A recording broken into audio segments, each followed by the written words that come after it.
Good night, everybody at Twinfo. How are you? Today I have a presentation for you. Is why your multiples daytime routine affects their nighttime sleep.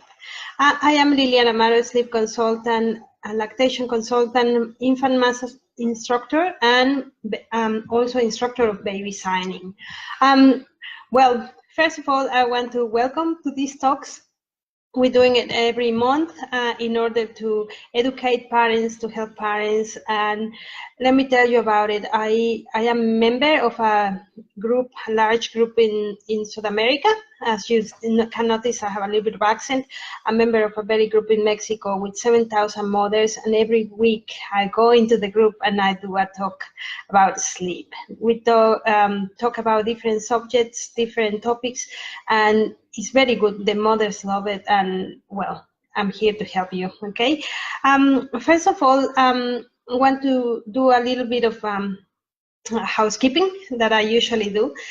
First is I got my webpage on the title here of this talk, and I want to invite you to visit it. There is a few videos there of these kind of talks, a few articles that I have written, a few tools that you can use for help your babies to sleep through the night. Also, I have created a sleep calculator. It's a very nice tool for the parents. If you quickly are wondering how long or how much sleep your baby needs, how many naps, you can always go there and just click the age of your baby and it will give you how many hours. Of course, this is an average, but I invite you to try. It's really good and very helpful. And if you have anyone that maybe wonders the same thing, you can always share it. Okay. Thanks to Naomi, the creator of Twinfo. I appreciate you inviting me to do these talks. And well, let's begin because it's Friday night and we all want to be free, relax a little bit, and then go to bed. Okay.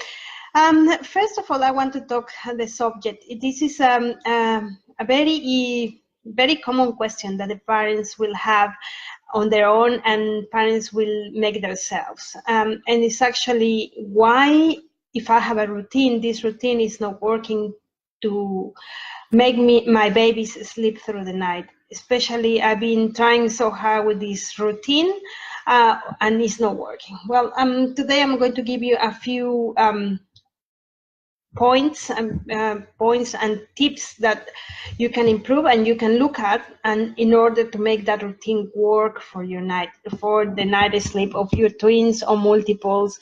It depends how many babies. If there is anyone at any time, at any point of this presentation that wish to have a question, or make a question, sorry, or have a comment, you are welcome to put it here. I'm going to make a comment myself, but to invite you, comment here.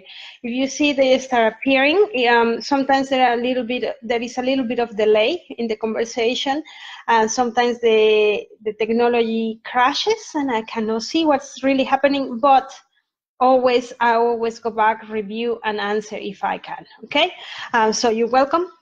Don't be afraid, don't be shy. If you are here for 10 minutes and you want to make a question, put your question and then I will answer it. Okay. What do you call routine? First, I'm going to start with that. What do you call routine? Is a routine the same activity that you try to do once or twice a week? Is a routine a thing that I can an activity that I can do one night a week? A routine is something that I try very hard to follow, but I don't really achieve it. What is your routine? I'm going to ask you to have a look at this because this is a very important factor in how your babies are going to sleep. If you are not following a routine daily with the same activities, with the same times, it's more likely that your routine is just a set of activities that you try to follow, a set of times that you're trying to achieve, but they are not really working. So this is the first key in put your babies to sleep. But how can I ask you to look at a routine when you have one more baby to look after? I don't have just one. I have 2 or 3 babies to look after, and the 3 of them, I have to bath them. I have to give them dinner. I have to feed them. I have to change them, and you don't understand that. Well, I'm going to tell you this. When you have more than one baby to put into a routine, it's always easier to synchronize them. Always you have, this is by experience, you will have an easy child and a little bit more difficult child. In saying this, one a little bit more demanding, the other one is more accommodating, or maybe they swap the personalities. They can be this case. So what I'm going to look at this is, I'm going to ask you to look at this in the matter of organizing and decide, okay, my baby number 1, I will call it for in this way, number 1 and number 2. My baby number 1 is very easy, he's very calm, and he doesn't cry a lot. So I'm going to attend to my baby number 2, which is a little bit more demanding, is more, it whinges a little bit more, and I'm going to try to put that routine in place, but always making sure that every step I do, or every activity I do it first with number 2, because he is the most difficult in this case. So when I'm going to put him to sleep, if number one is very easy, I'm going to put him in bed first, and then I'm going to try to put the baby number 2 in the bed. So this makes my life a little bit easy. But if you're trying to put both at the same time, or try baby number 2 first, and then baby 2, that is a little bit more difficult. Always the other one, you are in a risk that the other one gets a little bit desperate and a little bit agitated. So trying to synchronize your routine, decide which baby is easier, and then start for that one. No, start. The easy baby is the one that gets to the time first, goes to bed first, eats first, and stuff like that. This is not a matter of pushing the other one. It's just in the matter of our routine, how is more easy for me to achieve things, and how I'm going to synchronize it. And the next question that I have for yourself is, how often and how strict are you in your routine? How often? As I said before, there are mothers that say, I have a routine, but some days we have swimming, some days we have a visit of grandmother, some days I go out to do yoga, some days. So these are things on activities that are breaking that routine. So it's making that routine not to be consistent, especially when you are trying to put or to start the good habits about sleeping. You need to concentrate into this and make your routine very consistent for at least 2 weeks. Always the same place, always the same times, always the same activities, same way to do it. This by saying this way is the same method, whether is and I don't like to say this, but whether it's breastfeeding, always breastfeed, because this will work. When you are swapping methods, sometimes you rock, sometimes you drive, sometimes you push in the pram, sometimes you put it in the carrier, sometimes then you start creating a confusion in the baby. And this is proven. Moms, last night I was talking to a mother in South America, and she got a 3.5 months old, and she actually, for such a short period of life, this baby has developed many habits. I can name them to you. One is sleeping on the arms, one is getting rocked, one is sleeping in the breast, sleeping next to mother, and holding hands. So in 3 months, the baby has had all these factors, and now what the problem is not reacting to any. Like sometimes they try one and it's not working, they have to try the other one, and then the amount of time they're trying these different activities increases. So it gets to up to 2 hours, 3 hours, and then the parents are really desperate. So if you have a way, try always the same way, because that is a key to achieve good results. Okay. Well, as I was talking about the social life and the outdoor activities, okay, this is good, very good for the mothers that want to be social, that want to be going out. But then, if you have problems at night time with your children, I will ask you to focus at least 2 weeks on putting them to sleep in the same place at the same time. This includes nap time. And naps are really important, and they have to be included in your day, in your routine. Sometimes we think, oh, I have a very strict routine. We always eat at the same time. We always do the same things at the same day, but something is missing. I don't know why they keep waking through the night. You need to revise a few things, and the things that you need to revise is what time I'm putting my babies to sleep. Is it a good time or is it too late? Are they having good naps? Are they having quality naps? Quality nap is that nap that lasts more than 45 minutes. If your baby is having a nap less than 45 minutes, then you need to start looking into it. Why is he waking up? Why is this? Because with 45 minutes, you make sure your baby has completed a sleep cycle full and is not lacking a little bit of sleep. Yes, there are periods in the life of a baby, in the first year especially, when they go very awake and they just sleep for 30 minutes at a time, but these periods go for very short time. They last about a week, and when they start lasting more than that is because it's more likely that the baby has accumulated over tiredness and has already maybe developed habit or a dependency, or we need to look into what else is happening there. But there are very short periods, and yes, they exist. I see them happening, but they don't last too long. So when I always when I get asked for a mother, my baby is not sleeping well, naps, and I always say, how long is this been happening? Because if it's happening just 3 days, don't worry yet. When it's happening for a month, for 2 months, then is when the bell rings, and then we need to look into it, okay?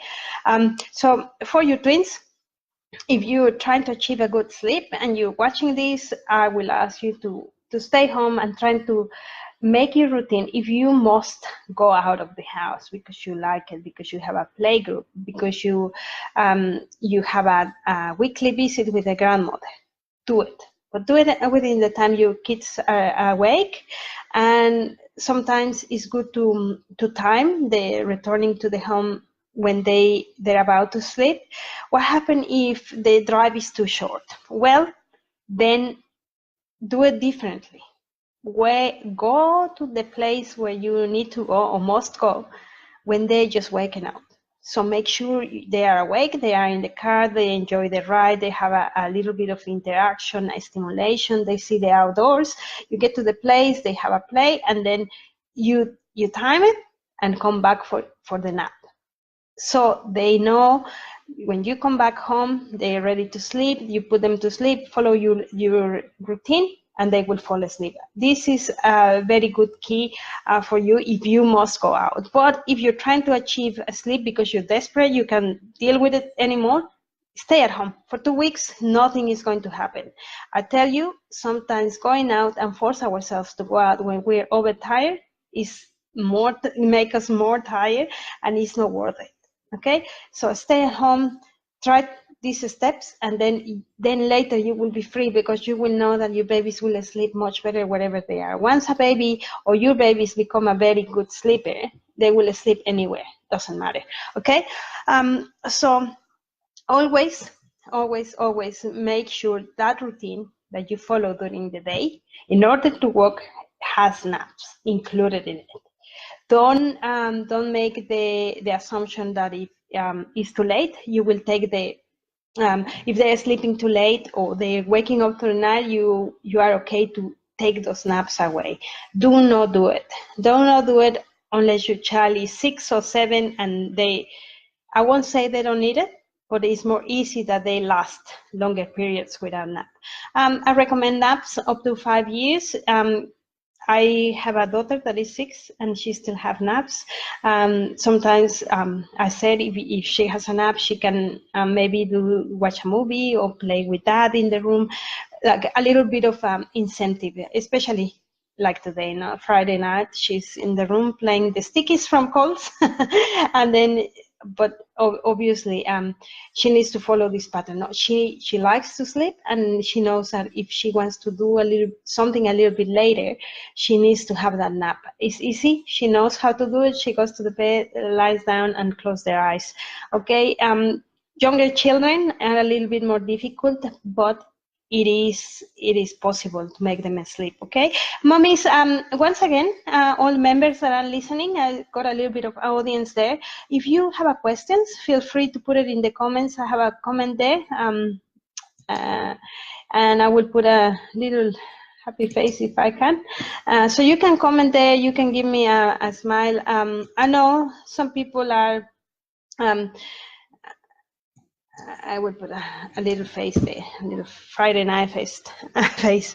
Okay. Now I'm going to talk a little bit about the activities. What are the activities that overstimulate the children at nighttime, and they are not recommended for being introduced before sleep time or within the routine? Okay.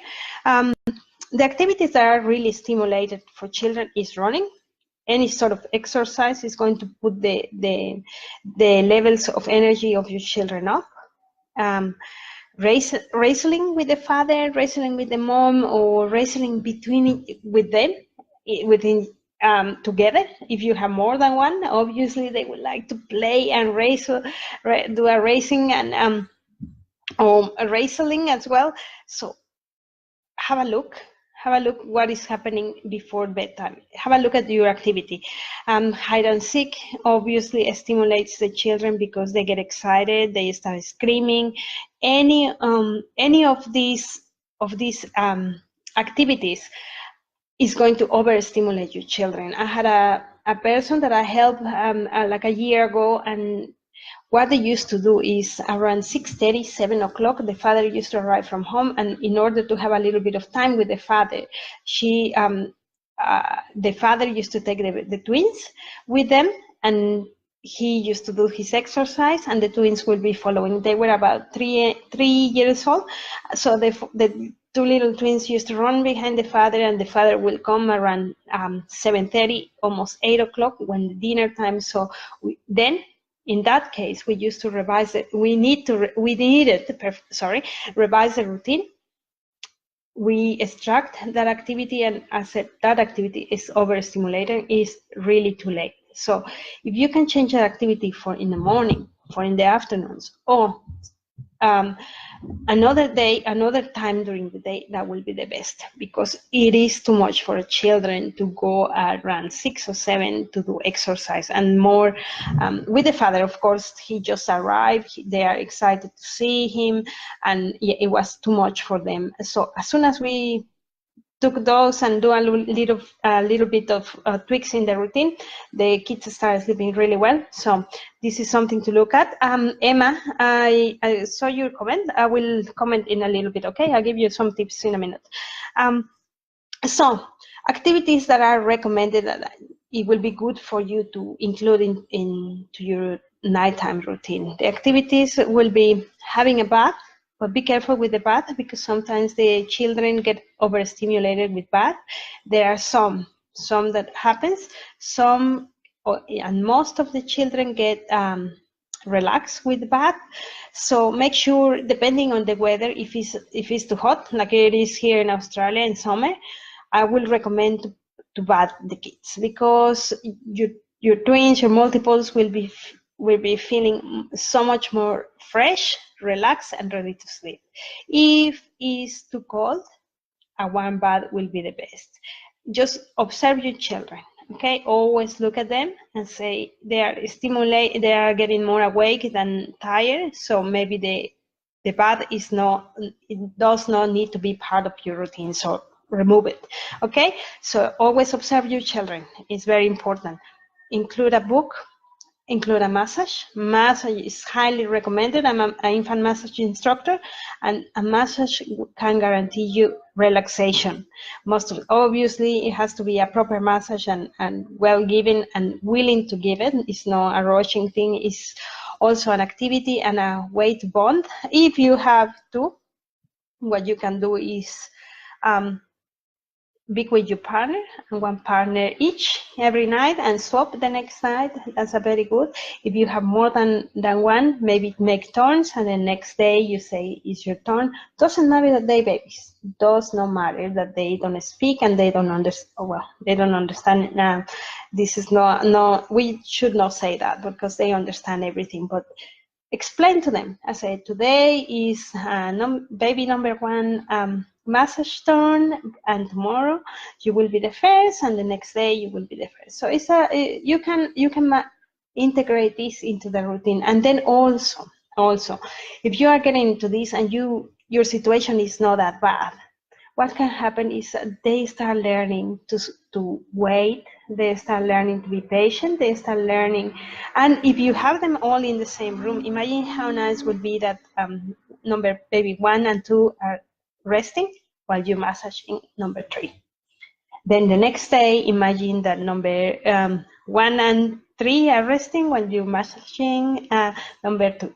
That would be perfect. Some people include prayers. Prayers are really good for the routine, obviously always in a dark environment, much better, and talking. When you want to talk to your children, not always a book is the way to go. Sometimes you can tell stories about your life, about you when you were children, when you imagine things. That's a very good activity to integrate. Also creates and increases communication with your baby. Your baby loves to hear you if you have the fortune to speak another language. Talk in your main language, in the language that you know. Myself, what I do, I start speaking Spanish to my children. Once a week, I go to one and I grab a book and I start reading in Spanish. And what happened? They love it and they fall asleep, because when they are really tired, and I have read 2 or 3 pages, by the 3rd page they start just hearing blah blah blah. They're not paying attention, fully attention, but at the end of the day they're listening to the language. Very good. I know a lot of people here speak different language. Now, very important to make your routine, especially your nighttime routine work, don't make it more than 45 minutes. Maximum 45 minutes, minimum 30 minutes. That is the key for a routine to work. If you are having a routine that lasts 1 hour and a half, then your routine before bedtime is too long. Kids lose interest, you lost track, and then it just becomes a hassle. Okay, so try to make it sweet and short. That's the recommendation. I'm going to answer Emma's question. Is hopefully she's still here or she can come back. Emma Nebo, any tips for a 1-year-old twin girls who no longer share a room? Yes, it depends on what is your situation, Emma. If they are easy to go to bed, what you can do is explain taking turns. And this is not just for twins. Obviously, moms like me that have more than 1 children, that's what we need to do. Okay, one day you say, well, today is the time for me to read your book. Tomorrow I need to read the book to the next one, and tomorrow the next one. You can, if you are very organized, you can have the 3 or 2 children in the same bed, read the book, and I say, okay, we have read the book, it's time to sleep, good night, and place them in the bed. Because you're saying that here they're not sharing a room.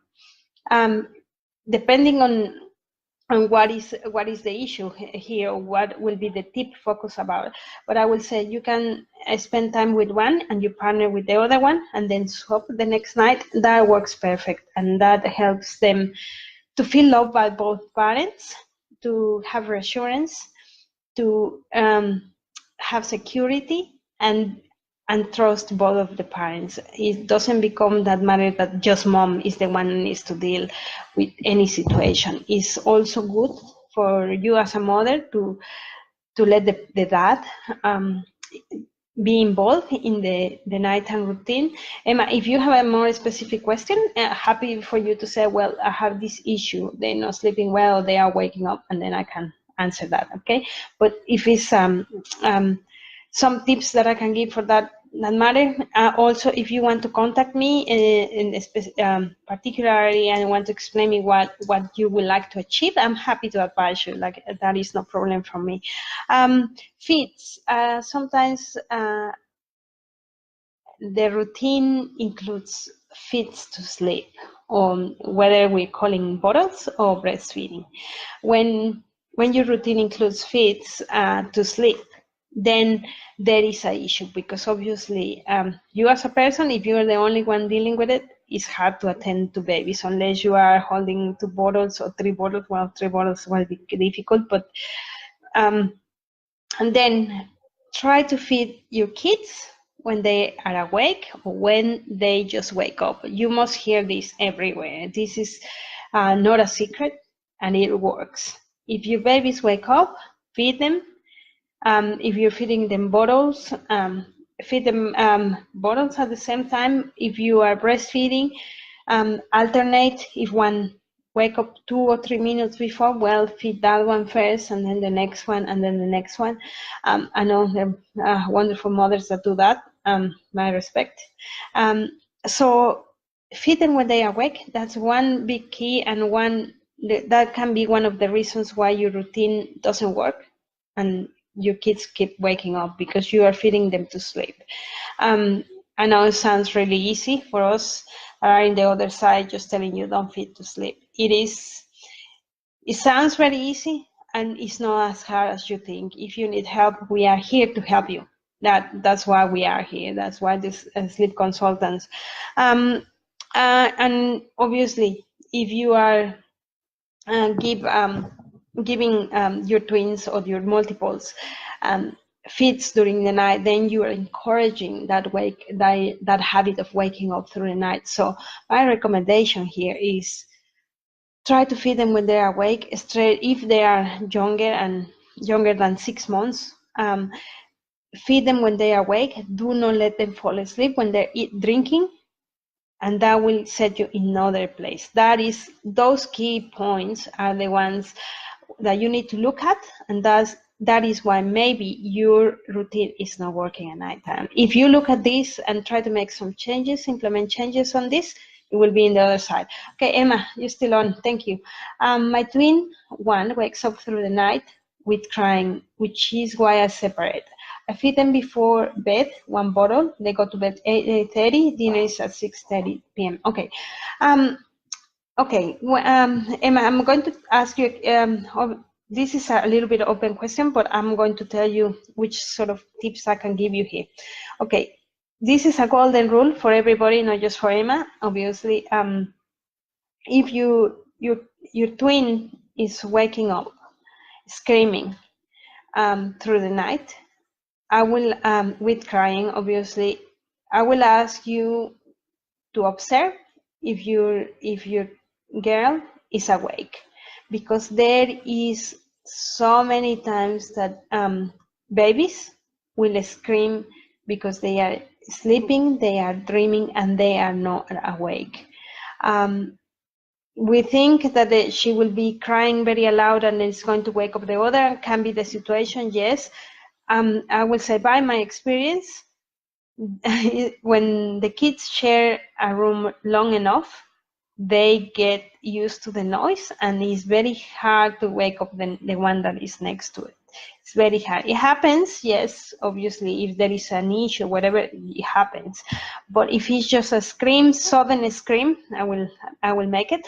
If it's just like, wah, ha, ha, ha, I will say, now that they are separate, wait a little bit, wait for a little bit. Don't rush to see what's happening. Wait to see if it's developing into more crying, a desperate crying, or wait to see if she can settle back. How long is this wait?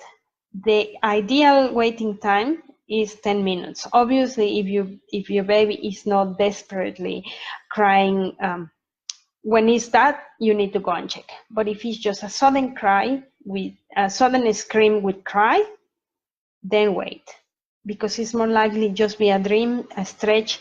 And when this happens, it can be that they just wet the nappy, and it's the warm pee that is they are feeling. They get scared, they scream because they don't know what's going on.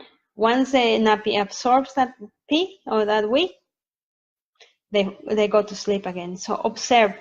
Before you rush, try to see what's happening, try to assess the situation, whether she needs you or not, and then act.